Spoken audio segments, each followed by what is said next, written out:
Écosse, 1920. Dans les Highlands, il y a de cela 10 ans, aux alentours de 1910, un notable de la région de Ashglen, Alistair Blackridge, a disparu. C'était une personne étrange, un érudit dans plusieurs domaines très particuliers, qui avait notamment ouvert une mine de charbon qui rapidement n'a plus été rentable. Mais un jour, Alistair Blackridge a disparu. Avant de disparaître, il a laissé des documents. Il a laissé des messages derrière lui. Mais aujourd'hui, en 1920, son ex-femme, qu'il avait abandonnée au siècle dernier, souhaite que l'on termine cette enquête afin de, enfin, avoir accès à l'héritage qui lui était promis. Ainsi, l'enquête a été réouverte et c'est dans la personne de maître Lena Magdalena, accompagné de l'inspecteur McTominay et du journaliste Baylor McKinney, que tous les trois retournent à Ashglen afin de mener l'enquête sur la disparition de Alistair Blackridge et de confirmer ou d'infirmer la disparition ou le décès de Alistair Blackridge. Le groupe est donc arrivé à Ashglen et ils ont déjà pu interroger quelques personnes à propos de leur enquête. Il s'est avéré et a été confirmé que par le vieux Dave, l'ancien chasseur du village, que des animaux étranges avaient parfois été aperçus dans la forêt, confirmant aussi les propos parfois absurdes de Mr. Blackridge. Baylor McKinney a pu interroger un certain Christophe, gérant du bazar, qui s'entendait bien avec Alistair Blackridge. Mais ce Christophe, aveugle depuis une dizaine d'années, a eu une réaction étrange lorsque Baylor l'a questionné à propos d'une étrange photo que Alistair aurait prise. Christophe s'en est allé, laissant le journaliste dans la rue seul, et en regardant en direction de la montagne de Mornfield, il s'est senti comme écrasé, comme minuscule, comme observé. Et cela l'a projeté dans des souvenirs lointains, ceux de la guerre, qui lui ont marqué le corps et l'âme. Suite à quoi, le groupe est allé interroger le prêtre du village, le père Riot, car c'était lui le dernier à avoir aperçu le disparu. Et en lui forçant un peu la main, il s'est avéré qu'il avait gardé en sa possession une lettre que lui avait confiée Alistair Blackridge. Cette lettre faisait mention des saintes écritures et d'erreurs qu'elle comportait. Il s'était ainsi permis de les corriger, entre guillemets. À présent, suite à cet interrogatoire avec le père Riot, le groupe décide d'aller rendre visite à la dénommée Lorna, qui a été chargée il y a de cela plus de 10 ans par Alistair Blackridge d'entretenir la maison en attendant son retour. Bonjour Madame Lorna, inspecteur McTominay. Oui, pardon, c'est vrai que vous deviez arriver aujourd'hui. Oui. Souhaitez-vous que l'on s'entretienne chez Monsieur Alistair directement? Oui, allons-y. Je vais vous ouvrir la demeure. Bien, suivez-moi. Et là, je Vous voyez qu'elle est regarde. très, Et là, elle est je très regarde. droite. Vous voyez qu'elle est bien habillée, enfin, ouais, c'est assez bien habillée, puis elle se tient très très droite. Et elle vous conduit jusqu'à la demeure de Alistair Blackridge. Eh bien, commençons peut-être par nous mettre au sec et commencer par nous dire comment vous avez connu Monsieur Blackridge, depuis quand, et Oui. tout ce que vous pouvez nous dire depuis que vous êtes entré à son service et surtout depuis sa disparition. Bien Et sûr. vous êtes resté à son service. Justement, vous voyez, elle ouvre la porte. Je vous en prie, rentrez dedans. Vous voyez que c'est une maison qui est assez cossue, qui est effectivement très bien entretenue. Vous arrivez dans un salon où il y a un très beau tapis. Vous voyez qu'il y a des rangées de lits. Vous voyez qu'il y a une table, des chaises. Il y a de quoi faire du feu dans l'âtre. Il y a des plantes aussi qui sont très belles, très, très développées, bien vertes. Vraiment, c'est très très bien entretenu. Il n'y a pas un pet de poussière. Et elle referme la porte derrière vous, si cela vous convient, bien évidemment. Puis elle vous propose de vous asseoir. Mais Monsieur Blackridge, j'étais déjà femme de ménage avant qu'il ne vienne, avant qu'il n'ouvre la mine et qu'il ne vienne s'installer ici à Ashglen. Et il m'a embauché pour entretenir sa maison, ce que j'ai fait. Et j'imagine que ce qui vous intéresse le plus, c'est de savoir pourquoi je continue à entretenir la maison encore aujourd'hui. Oui, et quelles étaient ses instructions surtout? Les instructions étaient très simples. Il m'a laissé un salaire pour les 10 prochaines années. 11 prochaines années. Pour les 11 prochaines années. C'était très précis comme chiffre. Je vous dirai Et là, pas combien. Nous sommes à la 11e année. 10e. 10e. Donc Donc il vous reste un an de salaire. Oui, exactement. Donc, quelque part... C'est très étonnant, non, d'avoir une avance de 10 ans. Généralement, nous avons une avance de quelques jours.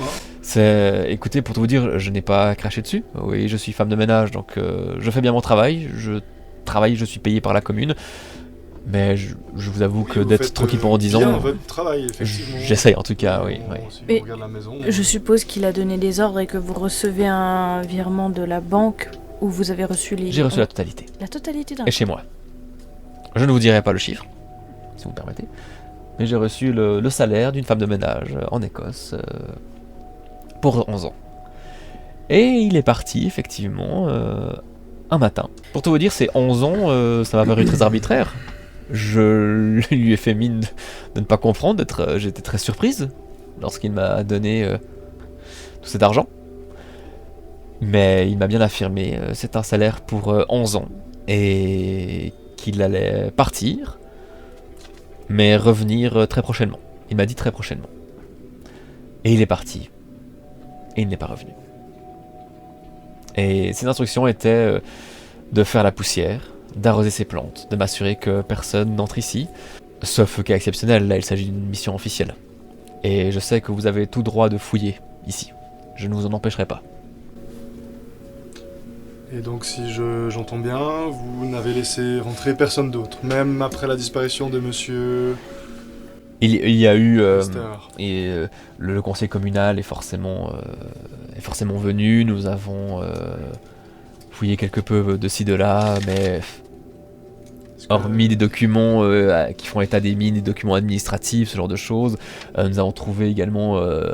il y a une mallette qu'on ne peut pas ouvrir, une mallette très solide. On s'est dit que ça ne nous concernait pas, et jusque là ça a été un peu laissé de côté parce que justement... officiellement, on n'a pas le droit de l'ouvrir, c'est de la propriété privée, voyez-vous. Même, Donc la personne n'est pas morte. L'inspecteur ou le policier Duncan Non. C'est la loi, voyez-vous. Et puis, Ah ok. ouais, l'ex-femme. Est-ce que on peut considérer que notre cas exceptionnel de commission, etc., est-ce que ça... moi, au niveau juridique, ça me paraît acceptable qu'on Ouais. essaye de forcer cette mallette? Complètement. Ouais, donc on va considérer que oui, nous aurons autorité pour... nous devons faire la lumière sur cette histoire. Cette mallette est peut-être une pièce manquante essentielle. Donc on va essayer de... Très bien. de trouver un moyen de l'ouvrir. Dites-moi, est-ce que vous vivez dans cette maison? Non, Non. non. Même J'y- du temps de monsieur Blackridge quand il était présent? Non, jamais. J'y Est-ce venais que faire le vous- ménage, c'est Est-ce que tout. vous passiez du temps un petit peu avec lui? Est-ce que vous avez eu l'occasion d'échanger? Est-ce qu'il vous a raconté un petit peu est-ce que... Il me... On parlait très peu des affaires, il me parlait un petit peu de la mine, qu'effectivement il avait de grands espoirs dans cette mine quand il l'a ouverte, et qu'il était déçu qu'au bout de 5 ans elle ne soit plus rentable. De ce que j'ai entendu, plusieurs personnes lui avaient dit que de toute façon cette mine ne serait jamais rentable à long terme, mais il a insisté. Et il se passionnait également pour la faune, il me parlait beaucoup de ses balades en forêt. Vous pourrez voir à l'étage, il a un bureau avec des croquis. Beaucoup de croquis. Voilà, des affaires courantes, j'ai envie de dire. Des croquis Des croquis d'animaux. standard courant? Non. Ou... Non. Non. Quelqu'un qui perd l'espoir est souvent sujet de démence. Hein. Petite aventure avec monsieur Blackridge? Non. Vous est arrivé de discuter avec lui de sa femme? Je crois qu'il a reçu une fois il m'a parlé de son ex-femme, qu'il devait lui écrire. Je crois qu'il lui a écrit une lettre. Il me semble. Et il y avait une question de divorce, j'ai pas très bien compris. Ça ne me concernait guère. Et Il recevait parfois à manger ici, justement vu que vous me parlez de la mine, un Polonais qui travaillait là-haut. un certain Marek, hein. Oui, c'est ça exactement. Ouais. Oui. Vous avez évoqué que ce Marek venait parfois partager un repas avec monsieur Blackridge. C'était donc aussi son employé, mais il semblait avoir lié une forme d'amitié. J'avais l'impression d'une forme d'amitié, oui. Est-ce que vous pouvez nous en dire un peu plus sur ce Marek Oh. Dabrowski? Ils descendaient pas tout seuls d'ailleurs, non? Ils étaient deux. Si, il descendait tout seul. De la mine. D'ailleurs, on ne voyait aucun Polonais au village. À part celui-ci. À part celui-ci, effectivement. Mais parce que est-ce qu'il vous semblait être d'une quelconque influence sur monsieur Blackridge? Ce monsieur Dabrowski? Oh non, j'ai même l'impression qu'il parlait très peu. D'accord. Il parlait un anglais Approximatif. très approximatif. Pouvez-vous nous faire un petit tour des lieux? Bien évidemment. Oui, et Un tour dites-nous du s'il y a propriétaire. des pièces qu'il tenait à... Enfin, sur lesquelles il insistait pour la propreté, ou d'autres petites manies qu'il pourrait... Peut-être des endroits cachés où vous n'aviez pas le droit d'aller, peut-être Oh, toute la demeure est ouverte. la demeure est D'accord. ouverte. Oui. Donc là, vous trouviez jusqu'à présent dans la salle à manger. Ici, donc vous voyez, très simple, mais assez cossu quand même, avec des beaux meubles en bois, vernis. Elle vous présente Tout est propre. Tout est propre, nickel. Vraiment, il n'y a pas un peu, elle fait son travail parfaitement. Elle vous présente a priori le bureau. Il y a beaucoup de livres, une grande bibliothèque, il y a des papiers un peu par-ci par-là. Vous avez donc toute autorisation Madame pour fouiller. Lorna, Il passait beaucoup de temps dans son bureau, bien évidemment. Vous pouvez voir toutes sortes d'informations. C'est aussi là qu'il traitait de l'administration de la mine, etc. Et ça, c'est un bureau un peu plus particulier. Et elle ouvre une autre porte. Voilà, donc la salle des croquis. Ça vous va, je vous attends en bas et je vous laisse faire ce que vous avez à faire. Et elle vous présente aussi une chambre à coucher qui, a priori, à part un lit, voilà, il n'y a pas grand chose de passionnant. Est-ce que nous pourrions avoir aussi un exemplaire des clés pour pouvoir revenir enquêter sans vous déranger systématiquement? Oui, il faudra juste le rendre quand vous partez, Évidemment. bien évidemment. Mais je vais vous faire ça. J'ai un double chez moi, je reviens.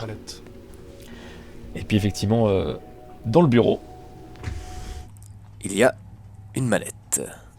et il y a un code à 6 chiffres. A priori, 3 chiffres et 3 chiffres. Et je vais vous demander à toutes et tous, du coup ce que j'imagine que vous mettez un petit peu à fouiller chez lui, voir si des choses intéressantes, Trouver objet caché. un test de trouver objet caché s'il vous plaît. Je vais prendre vraiment mon temps de regarder tous les bouquins, d'essayer de trouver qu'est-ce qui pourrait me sauter aux yeux par rapport à tout ce que j'ai entendu jusqu'à maintenant. Ouais. Et je fais 3. Oh ok. J'ai fait 90. T'as fait 90. Alors c'est pas un échec critique de 90, c'est à partir de 95. J'ai fait Oh. 3. T'as fait 3. Littéralement. C'est extraordinaire. 62. Et t'as combien en trouvé objet caché? 55. C'est Ok. parce que t'es journaliste. Tu sais repérer les trucs cachés. Alors, J'ai fait 3 sur le... c'est merveilleux 3. C'est une réussite critique, non? 3 c'est une réussite critique. C'est un 5. C'est 1 à 5 et C'est extrême. Critique, c'est 0-1. Ah c'est 0-1, pardon. Extrême, c'est 1 à 5. Bien vu, merci. Franchement qu'on a un aide mémoire. Et je vais aussi vous demander du coup un test de bibliothèque s'il vous plaît. Je crois qu'il y a une compétence bibliothèque. C'est ma compétence préférée. Donc en fait, on fait toutes les pièces là. Je Ça, c'est pour considère toutes que les vous pièces. prenez ouais. le temps pour fouiller. Bibliothèque... J'ai fait 38. Sur 50. Ok, 30 sur 50. 23. Bon jet. 23 sur 20. Des... Ok. Moi, je sais pas lire. 74, je suis à rien. C'est un petit peu mon truc, la bibliothèque. J'ai l'impression. Donc toi t'as fait une réussite quand même en bibliothèque Non. ou même pas? J'ai fait juste pas. Ok. Je fais 23 sur 20. Alors, vous deux, je vais vous donner des documents que vous trouvez facilement. Alors, vous fouillez, il y a beaucoup de choses. Il y a de l'administration des mines, il y a... toi, quand tu fouilles dans la bibliothèque McKinney, tu te rends compte effectivement il y a des bouquins sur énormément de sujets. Sur les invasions romaines chez les Pictes, sur la théologie, sur les lettres, sur sur le minage en Écosse. Enfin, il y a beaucoup de sujets, beaucoup de choses. En fouillant, vous, dans l'administration un petit peu de la mine... Tu peux te calmer, toi? C'est aussi en Écosse. C'est aussi une mine.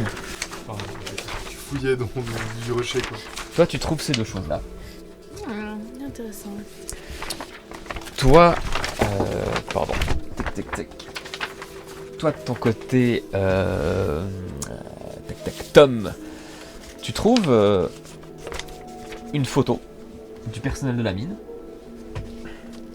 Et toi, de ton côté, McKinney, tu te rends compte que il y avait un meuble qui était un peu bancal, en fait, et qu'il y avait une lettre dessous qui le maintenait droit. Une photo. Avec une personne découpée. Elle est toujours là, le... Elle vous attend en bas, Ok. ouais, si vous voulez lui parler. Moi, je vais en bas pendant qu'il lise. Ouais. Je lui dis... Est-ce que vous pouvez me montrer où est Marek, s'il vous plaît? Marek, oui. Attendez que j'essaie de lui remettre un visage. Si vous vous en souvenez. Il est déjà... C'est que t'es engagé. Il est entouré. Il est entouré? Ouais. Madeleine? Oui, je crois. Ah oui, mince, j'avais pas vu. Voilà, j'avais oublié.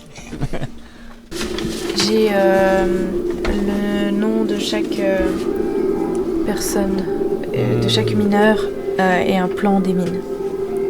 Et apparemment, ils étaient 3 mineurs à parler anglais. 20 personnes.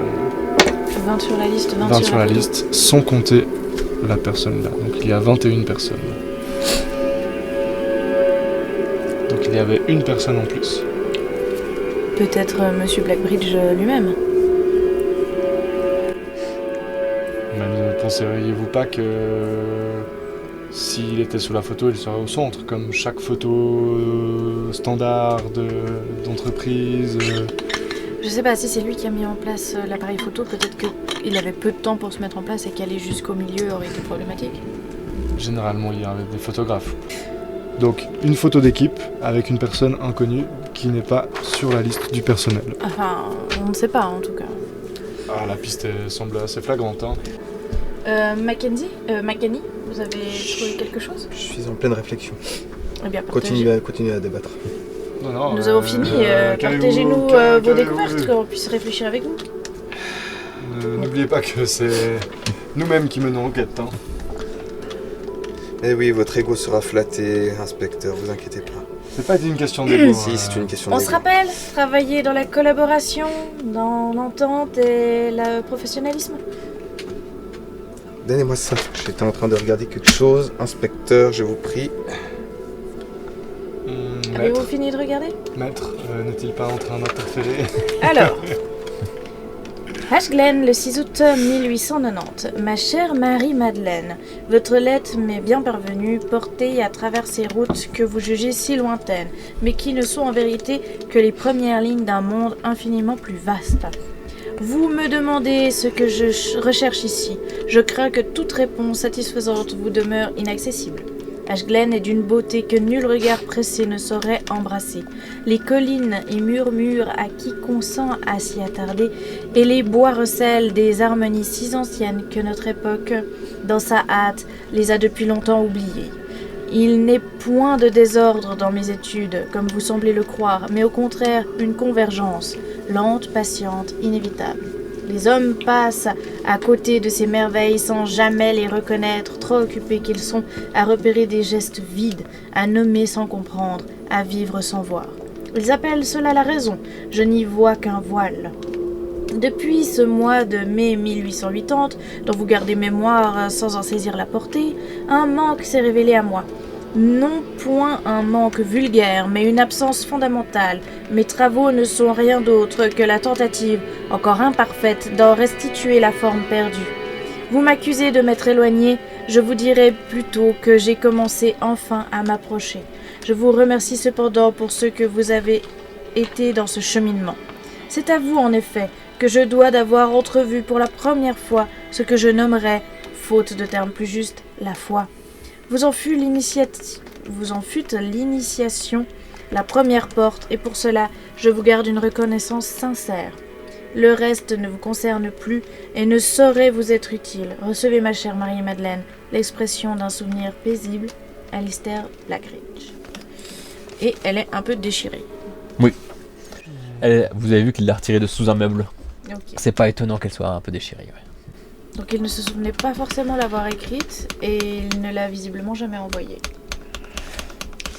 Et la mallette est effectivement un code à 6 chiffres, ou 2 fois 3 chiffres. Maître, si nous reprenons cette histoire, sur le bateau, il y a eu 19 morts. Oui. Un rescapé. Marek. Il est à 20 ans, mais il y a une personne, toujours, qui est pas censée... Oui. Je vais te demander, enfin, à toi, McKenny, un petit test, s'il te plaît. McKenny. Pardon, Ouais. McTominay. McTominay. Je vais te demander un petit test, s'il te plaît, de pister. Ici, une photo 45. Ok. l'équipe. Par rapport à la mallette, Oui. un code à 6 chiffres et un truc qui te fait te dire, t'as l'impression d'avoir, de faire le lien entre un truc à 6 chiffres et le mot clé. Ça te dit, mais t'arrives pas à mettre le doigt dessus. Ça doit être la date de... C'est le 13 du 10 90. Là. 13 du 10 90. Vous voulez que j'essaye? C'est ça, octobre, janvier, février, mars, avril, mai, juin, juillet, août, septembre, octobre, ouais.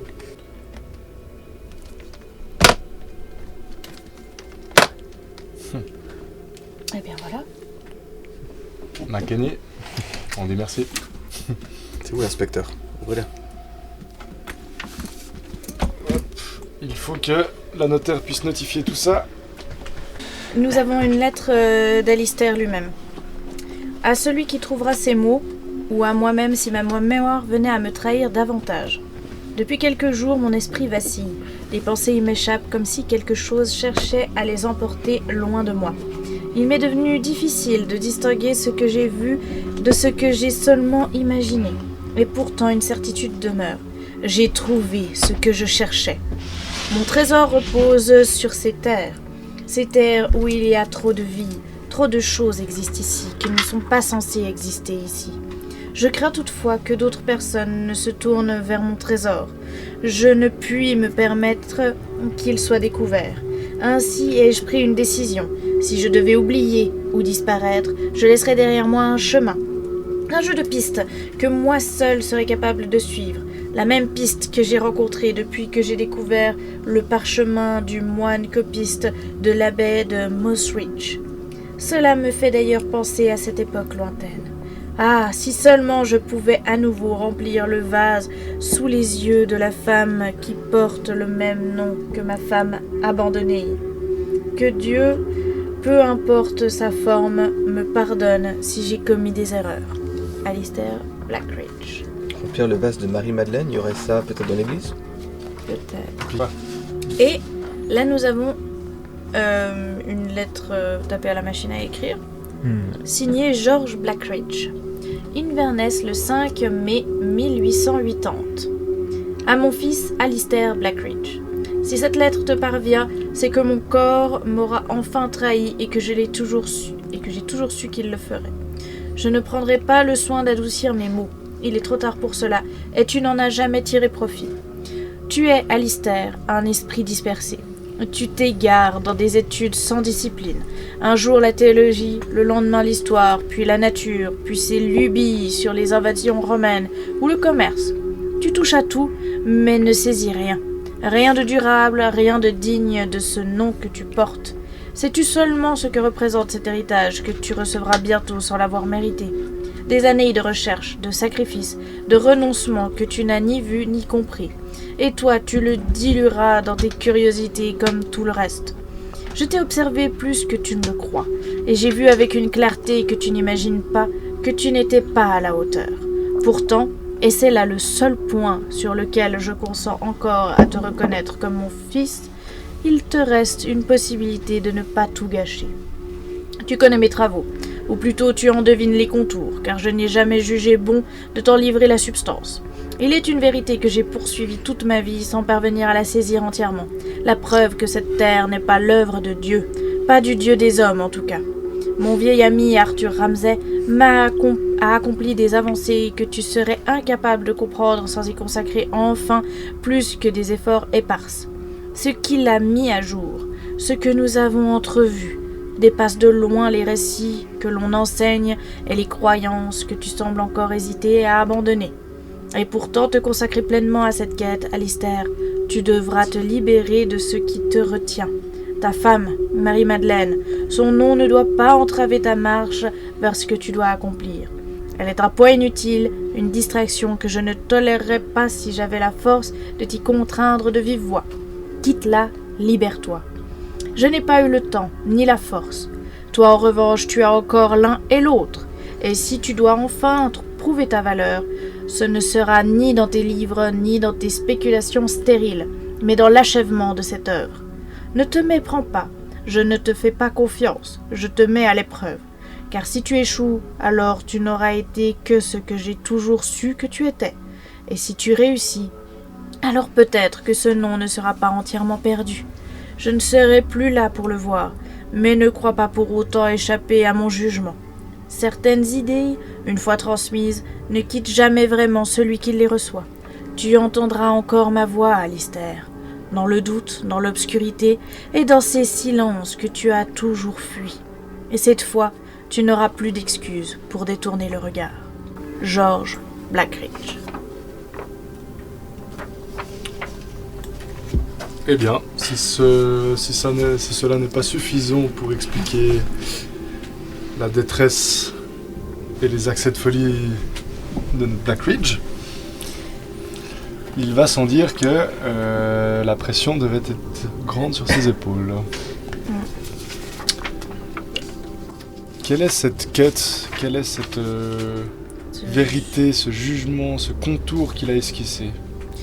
Bien, d'après ce que nous savons d'Alistair, j'ai l'impression que cette remise en question de la foi et des recherches pour la comprendre au-delà de ce qu'elle est, Viendrait de son père. il lui viendrait de son père et... La preuve que cette terre n'est pas l'œuvre de Dieu. Pas du Dieu des hommes en tout cas. D'après les preuves que nous avons, en tout cas, je pense que C'est ça. cet homme a vécu un tournant dans sa vie, avec Au point. notamment la perte de son père, je l'imagine, et qu'il Qui lui aurait demande de quitter sa changé femme. drastiquement de vie pour s'installer ici, faire une exploitation minière, prouver quelque chose à son défunt père. Son ami, il a dit Ramsay, mais Ramsay on le connaît, on a entendu ce nom aujourd'hui. Arthur Ramsay, c'est ça? Ouais, on a entendu le nom Ramsay. Vous pouvez faire un petit test de trouver objet caché.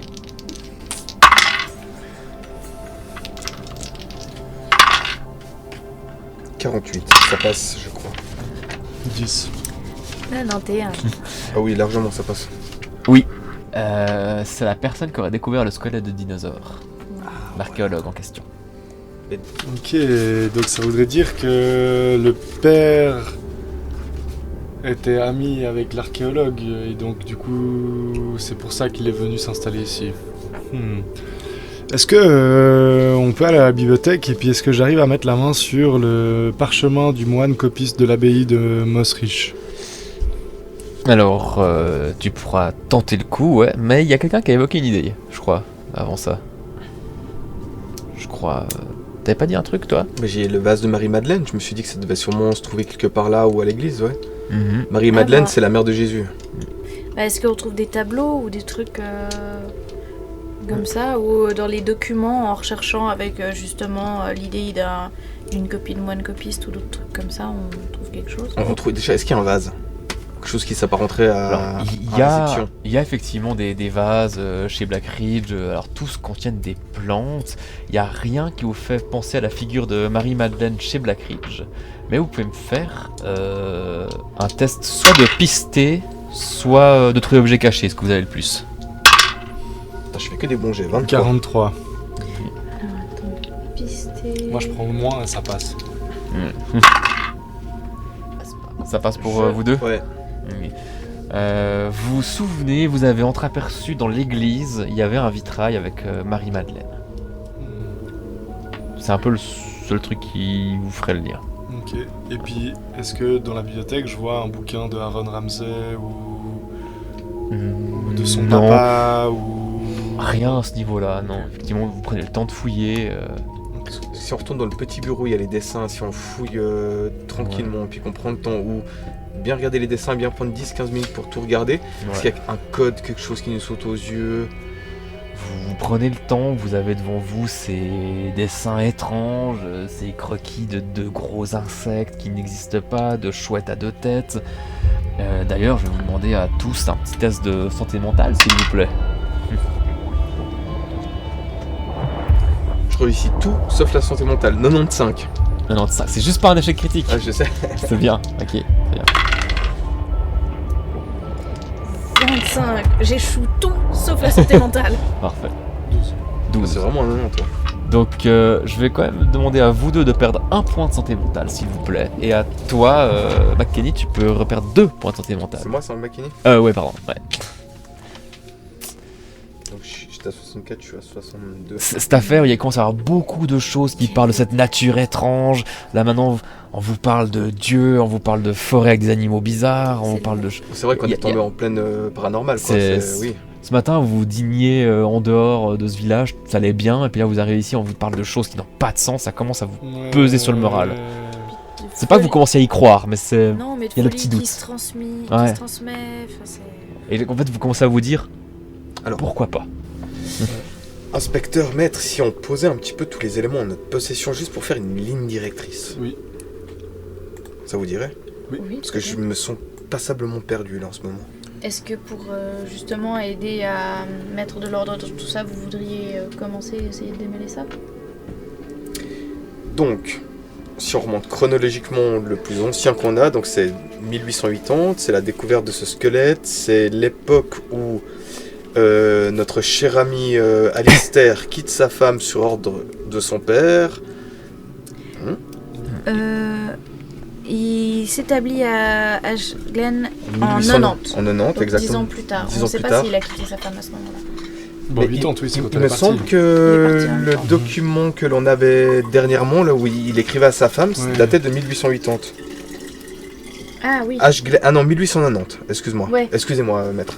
Oui, mais 1890, justement, ouais. il est parti, il s'est établi à Ashglen 10 ans plus tard et il n'avait pas abandonné sa femme jusque. Non, Hmm. il a hésité, et c'est peut-être pour ça qu'il allait encore beaucoup à l'église voir le père. Et puis en fait, tout ça viendrait de son père à la base. Mhm. Mais où est-il? Son père. Pourquoi parlons-nous de ça? Ah, son père est décédé. Oui, mais nous sommes venus essayer d'élucider une enquête, pas parler d'animaux fantastiques et de... Non, Enfin, mais, non, mais là, on essaie d'expliquer le profil psychologique du personnage. Tout à fait, tout à fait. Donc, Ouais. le personnage qui était bien dans sa vie reçoit une lettre incendiaire de son père qui lui dit de Qui suivre déclenche. une quête peut-être obsessionnelle au point de faire une tabula rasa de sa vie, Oui. de quitter sa femme, de Ça. s'établir dans un village, De quitter sa foi. de quitter sa foi et d'en adopter une autre. Évidemment que la déstabilisation de tels piliers peut entraîner une démence et une personne convaincue, riche, avec un certain charisme, peut-être discret, mais une certaine opulence qui est quand même inspirant, Et la lettre est incendiaire. Venant de son propre père, ça doit faire mal. arrive à amener des gens dans sa démence. Pour moi, Surtout dans une région reculée où des légendes existent Complètement. déjà depuis longue date. Pour moi, nous avons quand même une piste assez évidente, Alors. assez grande, c'est l'histoire de cette mine, de cette explosion et d'une personne qui a été enlevée. Donc si on continue la chronologie, donc il ouvre cette mine, il retourne voir le père en disant qu'il a trouvé ce qu'il cherchait, et il donne 11 ans de salaire en disant qu'il va revenir. Donc il avait réussi sa quête quelque part. Où Oui, il en pense tout cas, il pense l'achever. Ouais. Mais dans ces mots, il adresse cette lettre aussi à lui-même car sa mémoire avait l'air de De flancher. lui faire défaut. défaut. Et il ne savait même plus s'il avait répondu à sa femme ou pas, alors qu'on a bien retrouvé la lettre. Comme quoi il l'avait bien répondu. Mais il Mais l'a pas il envoyé. ne l'a pas envoyé, il a dû oublier son existence en l'utilisant pour caler un meuble bancal. Quand j'ai demandé à l'aveugle qui a le bazar comment s'était passé la perte de vue et si c'était lié à la photo, il m'a dit texto. Il s'est senti très bizarre d'un coup et m'a dit « Ah, j'ai oublié. » La mémoire, le même rapport, Oui, en parlant de la même chose. oui. Après, justement, si Alistair était lié d'une quelconque manière à sa perte de vue, peut-être était-ce un malheureux accident d'ivrogne un soir et que c'est un événement traumatique qu'il ne viscéralement pouvait pas se rappeler. Si on regarde... Ça n'a aucun sens une photo qui peut faire perdre la vue, excusez-moi. Mais rappelez-vous, dans la Bible, nous l'avons tous lu, lorsque les humains voient des anges de leurs propres yeux, que se passe-t-il? Ils brûlent. Ils ne peuvent pas les regarder tellement ils sont brillants et lumineux. Alors je dois vous avouer que, en tant qu'inspecteur, j'essaye d'éviter de mêler la foi à mes enquêtes. Non, bien sûr, je comprends bien, mais le fait qu'il ait regardé cette photo peut-être d'une entité, parce qu'il parle très clairement qu'il a trouvé quelque chose de plus grand que Dieu. Alors, Oui. Excusez-moi, je m'égare. Pour moi, il faut trouver la personne qui manque ici. De toute façon, là, pour faire la lumière sur cette enquête, nous avons une bonne piste déjà de la détresse de cet homme qui a vécu plusieurs chamboulements dans sa vie et qui aurait tout lâché pour découvrir quelque chose de plus grand, peut-être dans un espoir de renouer avec son défunt père, on ne sait pas, mais voilà. En tout cas, il est question d'avoir trouvé quelque chose. Ça n'a pas de sens. Excusez-moi, je vais prendre un peu l'air. En tout cas, il est fait mention qu'il ait trouvé ce qu'il cherchait.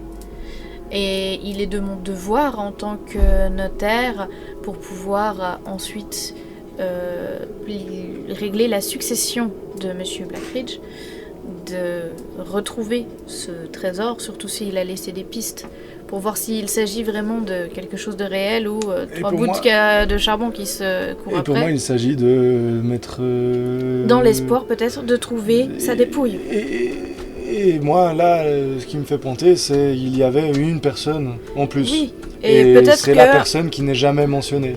Et peut-être que si nous réussissons à remonter cette piste, j'ai l'espoir que nous trouverons la dépouille de Monsieur Blackridge, peut-être des indices ou la dépouille de cette 21e personne, sur son identité, trouver l'identité de cette personne qui a commandité tout ça. Et s'il y a une autre part d'héritage inconnue jusqu'alors à ajouter aux possessions de Monsieur Blackridge. Maintenant, il faut que nous réussissions à remonter la piste. À son jeu de piste, il parle de l'abbaye d'un moine copiste et aussi de ce vase Marie-Madeleine.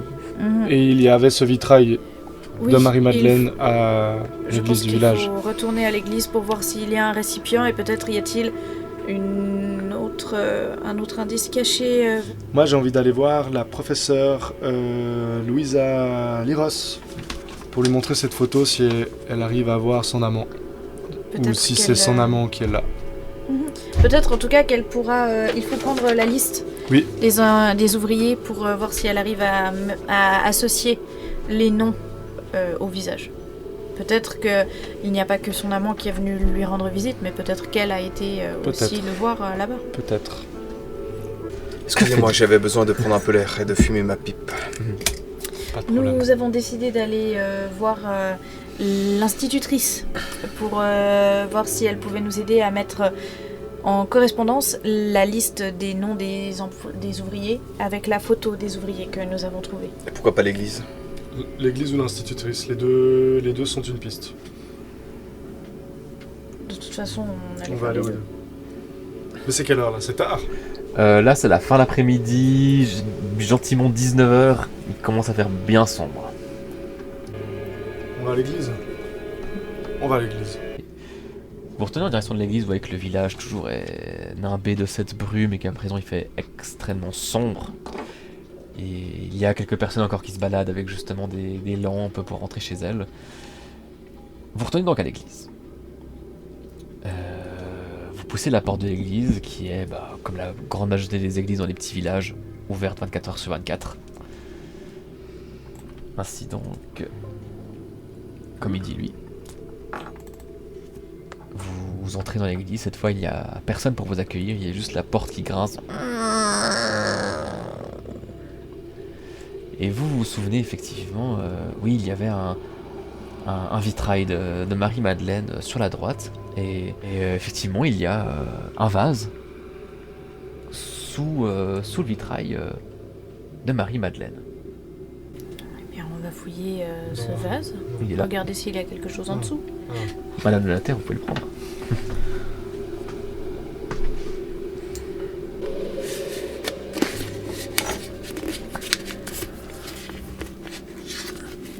Vous voyez McKenny, quelqu'un qui devient fou et qui perd la mémoire au point qu'il doit s'écrire à lui-même. Je t'envoie ça. C'est quand même... C'est troublant, certes, mais... incongru. Souvenez-vous ce que le prêtre a vu. Il n'a jamais vu de telle créature. Pièce, 2 points, parchemin expurgé, Relatio Centurionis. Date approximative, le 9e siècle. Localisation, ruine de l'abbaye de Mossridge. Ce parchemin, au vu de son état de conservation exceptionnel, est considéré comme un probable faux par la communauté scientifique.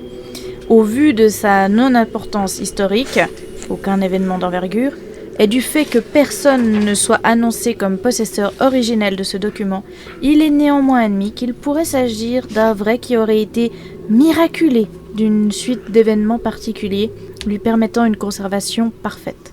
L'abbaye de Mossridge est un monastère au sud de l'Écosse, sans grande prétention, qui a longtemps abrité des moines copistes chargés de conserver et expurger, entendez par là censurer, des documents. En attendant de plus amples informations, la plus grande prudence et tous les atouts de notre savoir-faire de conservation moderne seront utilisés pour permettre à ce document de traverser les âges. Et je suppose que c'est le document en question que j'ai sous les yeux. Relatio Centurionis, version expurgée, copie réalisée dans les archives du monastère pour conservation. Certains passages jugés impies ont été omis. Au légat commandant la frontière du Nord, moi, Marcus Flavius Severus, centurion de la 6e cohorte, fais rapport de l'expédition menée dans les montagnes brumeuses où résident les barbares que l'on nomme Pictes. Nous avons localisé un groupe de ces hommes retranchés dans une vallée étroite. Ils étaient rassemblés et exécutaient des rites païens condamnables. Passage effacé pour cause d'idolâtrie. Nous avons donné l'assaut sans délai. Les barbares furent mis à mort, leurs pratiques étant contraires à toute loi divine et naturelle. Leurs prêtres persistèrent dans leurs erreurs jusqu'à leur juste châtiment. Toutefois, leur chef parvint à s'enfuir vers la montagne. Passage effacé pour cause d'idolâtrerie. Après la bataille, certains objets furent retrouvés. Parmi eux, ceux-ci furent jugés sans valeur ou détruits autant que possible. Certains hommes rapportèrent des troubles de l'esprit attribuables à la fatigue et à la superstition des troupes. J'ai ordonné que le lieu soit abandonné. Il est préférable que ces choses ne soient ni étudiées ni répétées. Que Dieu détourne les hommes de telles erreurs. Marcus Flavius Severus, centurion de la 6e cohorte. Ce document contient des récits païens dangereux. Sa diffusion est interdite sans l'autorisation de l'abbé. Dans quel document faisait-il référence à ceci? C'était C'était la lettre du père la lettre manuscrite, je crois, de son jeu de piste. son jeu de piste, oui, qui annonçait cela. La même piste que j'ai remontée depuis que j'ai découvert le parchemin du moine copiste de l'abbaye de Mossridge. Il a creusé depuis ce document pour trouver ce fameux trésor. Et il a peut-être explicité certaines pistes, certains leads en cours de route. Donc là, on parle d'une cohorte romaine qui a été délogée des barbares et des païens pour leur infliger un châtiment divin et qui s'adonnait à un culte Païen. Certainement, là il parle de Mont Brumeux, il serait assez raisonnable de dire qu'il s'agit de Mountfield Mountain. Je vais vous demander à tous un test de santé mentale, s'il vous plaît. Ok.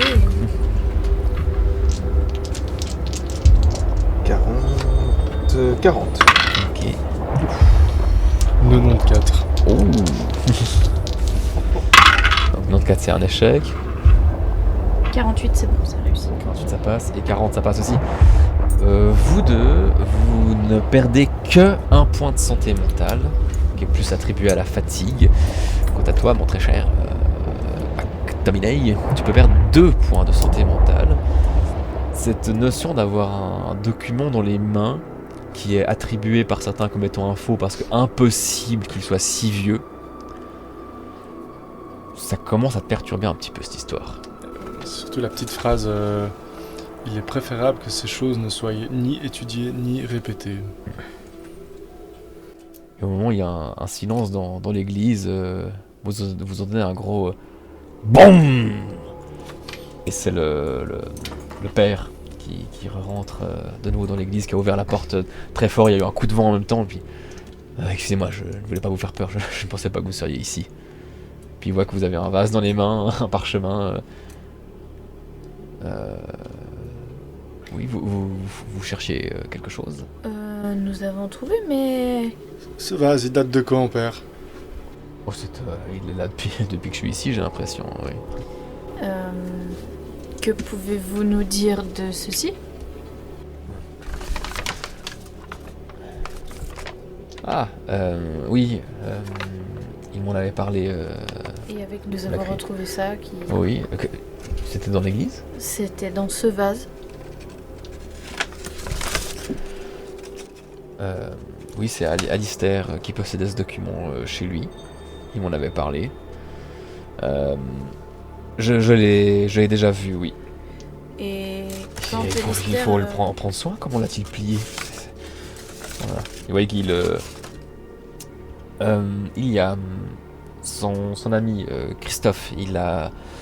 J'ai pas trop bien compris. Il me semble que ce parchemin, c'est donc une reproduction. Enfin non, pardon. D'accord. C'est un texte qui a été réécrit, ce qu'on appelait expurgé par l'Église à l'époque, vous le savez. Je crois que son ami Christophe du Bazar, je crois qu'il a la tablette de cire originelle qui a servi de texte de base. Pardon? Une tablette de cire donc, de l'époque, quelque chose qui est mis sous vitrine en termes de conservation. Et gardé au frais, je suppose. Oui, exactement. Avec peut-être Pardon, le passage expié. Pourquoi ce Christophe aurait ça chez lui? Et il était ami avec Alistair, je crois que c'est Alistair qui lui avait fait don de ce cadeau. Très bien, merci beaucoup pour ces Peut-être qu'on renseignements. ne savait pas de quoi il s'agissait. Hein. Peut-être, mais il n'a pas jugé utile de Bah. m'en parler en tout cas. Est-ce Un que vous cadeau, savez, imaginez. est-ce que vous savez depuis combien de temps C'est c'est Christophe qui est en possession de cette tablette? Il me semble qu'il lui a confié quelques mois avant sa disparition. Donc il était déjà aveugle. Eh bien, merci pour ces renseignements. Je vous en prie. Je pense qu'il faudra qu'on aille aussi faire un petit tour à ce Christophe que vous avez trouvé très perturbé cet après-midi. Normal, puis perturbé.